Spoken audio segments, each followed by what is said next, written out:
जैसा कि आपको पता है कि राजधानी रायपुर के दौरे पर हैं केंद्रीय गृह मंत्री अमित शाह और इस दौरान आपको सीधे वाले चलते हैं जहां मुख्यमंत्री सभा को संबोधित कर रहे हैं। 2 दिन का प्रबोधनी कार्यक्रम रखा। निश्चित रूप से इसमें जो 50 हमारे नए विधायक पहली बार चुनकर आए हैं उनको तो लाभ होगा ही होगा, लेकिन हमारे जो 40 पुराने एमएलए हैं जो मंत्री भी रहे हैं उनका भी ये रिन्यूअल हो रहा है। तो निश्चित रूप से ये 2 दिन का प्रबोधनी कार्यक्रम हमारे छत्तीसगढ़ विधानसभा के सदस्यों के लिए, मंत्रियों के लिए, सबके लिए बहुत ही फायदेमंद रहेगा। वैसे 5 विधानसभा में जो पिछले समय का हमारे सदस्यों ने बहुत मर्यादा कायम किया है, हमारे संसदीय कार्य मंत्री उसको बता रहे थे और मुझे पूरा विश्वास है कि इस 2 दिवसीय प्रबोधनी में काफ़ी कुछ सीखे हैं। 8 सत्र हुआ है और बड़े बड़े हमारे देश के अनुभवी यहाँ पर आके मार्गदर्शन दिए हैं। माननीय उपराष्ट्रपति जी, हमारे लोकसभा के स्पीकर, हमारे स्वास्थ्य मंत्री मांडविया जी, उत्तर प्रदेश विधानसभा के अध्यक्ष सहित हमारे यहाँ प्रदेश के भी अनुभवी नेताओं का मार्गदर्शन मिला है और अभी समापन में हम लोग को गृह मंत्री जी का मार्गदर्शन मिलेगा जो विभिन्न पदों में रहकर संगठन के शिल्पी भी हैं और संसदीय कार्य प्रणाली के विद्वान भी हैं। उनका मार्गदर्शन हम लोग को मिलेगा। मैं उनका फिर से एक बार छत्तीसगढ़ के तरफ से उनका अभिनंदन करते हुए, स्वागत करते हुए अपनी बात समाप्त करता हूं। धन्यवाद। तो विधानसभा के प्रबोधन सत्र का आज दूसरा और अंतिम दिन है। इस दौरान केंद्रीय गृह मंत्री और मुख्यमंत्री भी आपको मंच पर नजर आ रहे हैं। केंद्रीय गृह मंत्री का आज राजधानी रायपुर का दौरा है, छत्तीसगढ़ का दौरा है। इस दौरान वो 2 बजे आसपास राजधानी रायपुर पहुंचे। उसके बाद प्रबोधन कार्यक्रम में वो खास तौर पर शामिल हुए हैं। इसके बाद मुख्यमंत्री का भी प्रबोधन आपने सुना, जहाँ उन्होंने केंद्रीय गृह मंत्री का सम्मान किया, स्वागत किया। उसके बाद अब बारी है केंद्रीय गृह मंत्री की, जो सभा को संबोधित करेंगे और प्रबोधन का आज दूसरा दिन है। और केंद्रीय गृह मंत्री आज विशेष कार्य से छत्तीसगढ़ आए थे, तो आपका तो केंद्रीय गृह मंत्री का प्रबोधन भी आप सुनिए। समारोह में बोलना बड़ा कठिन होता है क्योंकि प्रबोधन वर्ग में हिस्सा लेने वाले सभी लोग थके हुए होते हैं, सैचुरेटेड होते हैं और ग्रास्पिंग बहुत नीचे से नीचे स्तर पर होता है। मेरा आप लोगों से अनुरोध है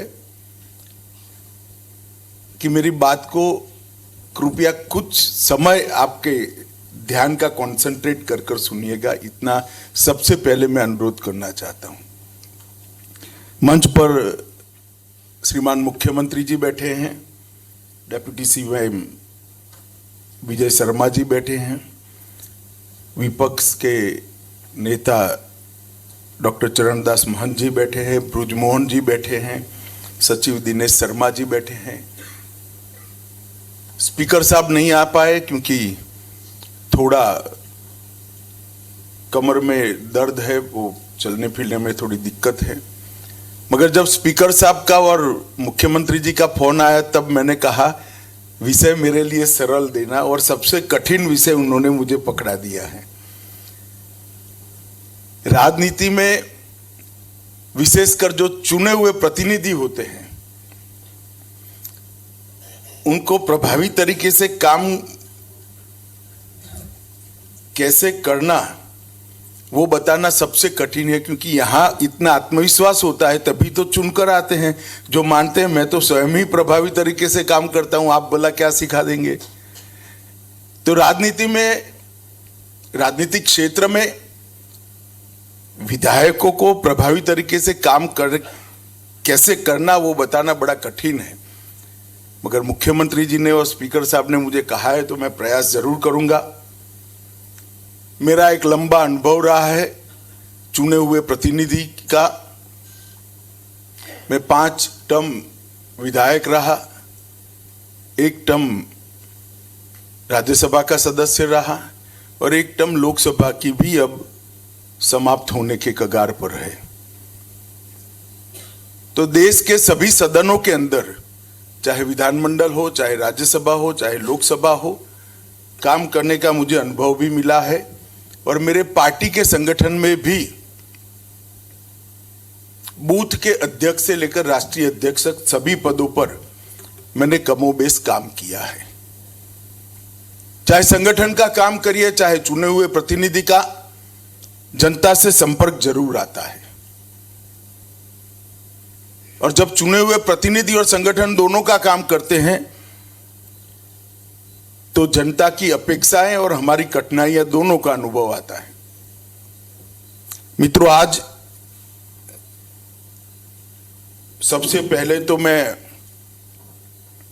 विधानसभा अध्यक्ष जी को बहुत बहुत बधाई देना चाहता हूं कि इन्होंने विधानसभा के सदस्यों का ये अभ्यास वर्ग एक प्रकार से प्रबोधन कार्यक्रम रखकर बहुत अच्छा किया है। कोई भी व्यक्ति कितना भी अनुभवी हो, परंतु सीखने का ना समय कभी समाप्त होता है, ना कभी उम्र समाप्त होती है। जीवन के अंतिम सांस तक सीखते रहना ही सफलता का मूल मंत्र है।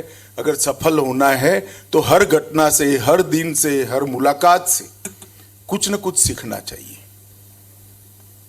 और आज मेरे सामने नवनिर्वाचित विधानसभा के सदस्य बैठे हैं। जैसा बताया कि कुछ लोग नए हैं, कुछ लोग बहुत अनुभवी है, मंत्री भी रहे हैं, कांग्रेस पार्टी से भी रहे हैं, भारतीय जनता पार्टी से भी रहे हैं। मगर हम सब लोग जब विधायक के नाते चुन कर आते हैं तब हम सबके संज्ञान में होना चाहिए कि हम एक बहुत बड़ी परंपरा के वाहक हैं। जब हमारे देश को जब आजादी मिली उस वक्त दुनिया के कई पंडित, जो लोकतंत्र के पंडित माने जाते हैं, मीडिया जगत के कई विद्वान लोग आशंका करते थे कि भारत कैसे चलेगा, भारत में लोकतंत्र कैसे चल रहा है, भारत खंड खंड बिखर जाएगा। मगर अब 75 साल हुए पीछे मुड़कर देखते हैं तो हम सब ने, पूरे देश ने इकट्ठा मिलकर, सभी दलों ने इकट्ठा मिलकर हमारे लोकतंत्र की जड़ें पाताल से भी गहरी कर कर पूरी दुनिया को ये संदेश दिया है कि हम सफल लोकतंत्र हैं। त्रिस्तरीय लोकतांत्रिक व्यवस्था को हमने बड़े सफलता के साथ न केवल आत्मसात किया है, इसके सुफल भी जनता तक पहुंचाए हैं। और जब जनप्रतिनिधि की बात करते हैं तब हमारे यहां 3 प्रकार के जनप्रतिनिधि होते हैं। एक तो लोकल बॉडीज के होते हैं, एक हमारी विधानसभाएं हैं, और एक लोकसभा राज्यसभा का भी जनप्रतिनिधियों का प्रकार हमारे यहां बना है। और कई सारे लोग ऐसे हैं जो तीनों प्रकार से काम करते करते जनता का, पार्टी का प्रतिनिधित्व करते हैं। मित्रों, आज जब मैं यहां आया हूं तब पूरा समय सारणी आपका देखा है। समय सारणी में कई प्रकार की चीजें, बारीकियां, कानूनी पेच, इस सब का आपके सामने बहुत अनुभवी लोगों ने उद्बोधन किया है और आपको इससे लाभान्वित भी किया है। परंतु हमारे यहां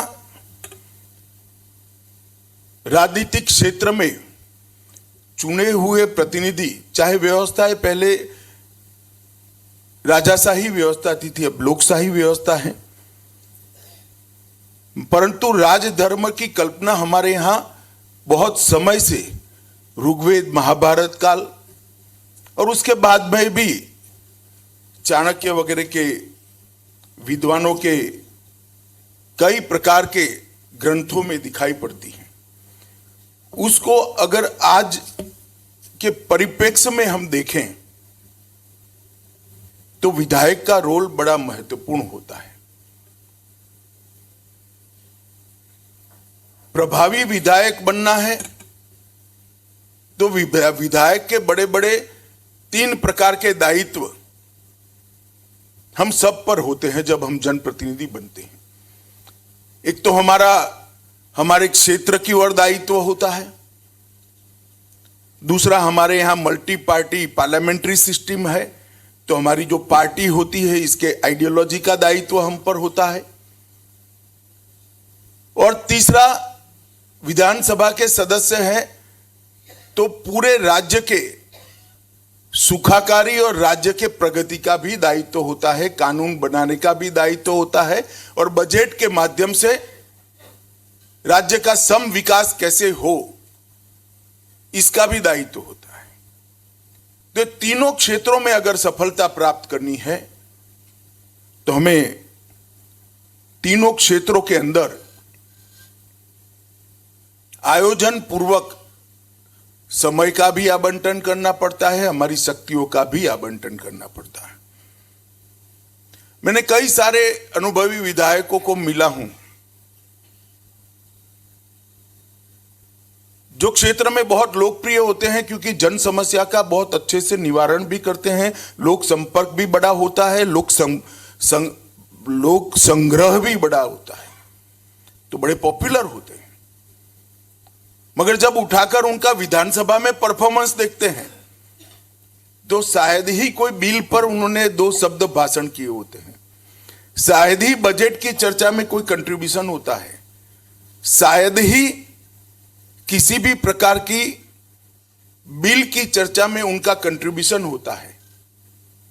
तो मेरी दृष्टि से ये संपूर्ण विधायक नहीं माना जाएगा। कुछ लोग ऐसे भी होते हैं जो जनता का संपर्क अच्छे करते हैं, अपने क्षेत्र की चिंता करते हैं, साथ में विधायी दायित्व का भी निर्वहन करते हैं, मगर वो अपनी पार्टी की आइडियोलॉजी, पार्टी के इथोस और पार्टी की कार्यपद्धति का प्रतिनिधित्व नहीं करते हैं, तो मैं जरूर मानता हूं वो भी एक संपूर्ण विधायक नहीं माना जाएगा।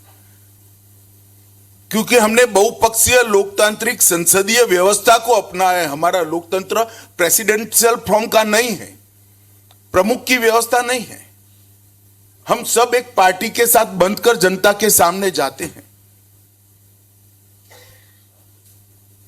और जब पार्टी के साथ बंधकर जाते हैं तो पार्टी की आइडियोलॉजी को देखकर भी वोट देने वाले बहुत बड़े जन समूह का हमें समर्थन मिलता है। तो विधायक का यह भी दायित्व है कि पार्टी का पॉलिसी, नीतियां, पार्टी की कार्यपद्धति और पार्टी के उद्देश्यों की परिपूर्ति के लिए भी काम करना, अपने मत क्षेत्र के लिए भी काम करना, और राज्य की इन टोटो कुल मिलाकर सुखाकारी के लिए भी काम करना। लोकल बॉडीज के जनप्रतिनिधि होते हैं, उनके लिए बड़ा सरल होता है, उनको रोजमर्रा के कामों के लिए, चाहे म्युनिसिपैलिटी हो, तहसील पंचायत हो, जिला पंचायत हो, उसके एड्रेस करना होता है। विधायकों को मैंने जो कहा इन 3 प्रकार से काम करना पड़ता है, और सांसदों को पूरे देश के नीति निर्धारण, पूरे देश का बजट, ये सभी क्षेत्रों के लिए समान हो, सुरक्षा, विदेश और कानून बनाने की प्रक्रिया, और अपना मत क्षेत्र और पार्टी, इस प्रकार की जिम्मेदारी बड़ी बड़ी हमारी बहुपक्षीय संसदीय लोकतांत्रिक प्रणाली में निश्चित हुई है। और जब हम शब्द प्रयोग करते हैं प्रभावी विधायक कैसे बनना, तो तीनों के लिए हमने अपने आप को तैयार करना होता है। और इसके लिए मेरे हिसाब से हम सब जो जनप्रतिनिधि होते हैं उसके अंदर सबसे पहले संवेदना होनी चाहिए। संवेदना अपने क्षेत्र के लिए, अपनी जनता के लिए। हमारा संवैधानिक दायित्व निर्वहन करने के लिए तत्परता भी होनी चाहिए और कुशलता भी होनी चाहिए, और उत्सुकता भी रखनी पड़ती है, क्योंकि उत्सुकता से ही, जिज्ञासा से ही राज्य और अपने क्षेत्र का हम भला कर सकते हैं। और ये सारा प्रसन्नता के साथ करना होता है। हम सभी को, मैं भी इसमें आ जाता हूं। हमें किसी ने इनविटेशन नहीं भेजा है कि भाई आइए और छत्तीसगढ़ के एक क्षेत्र का उद्धार करिए या छत्तीसगढ़ राज्य का उद्धार करिए। हम सब अपने आप छत्तीसगढ़ और देश की सेवा करने के लिए आगे आए हैं। जब आगे आए हैं तो कठिनाइयां भी आएगी, समस्या भी आएगी, तो सदैव प्रसन्न रहते हुए लोक संपर्क, लोक संग्रह, लोगों का संपर्क भी होना चाहिए। अपने क्षेत्र में लोक संग्रह का मतलब है सद प्रवृत्ति के लोगों का संगठित करना चाहिए, विधायी दायित्वों का निर्वहन करना चाहिए, और इसके साथ साथ पार्टी के उद्देश्य और नीतियों को भी जमीन पर उतारना चाहिए। इस सब में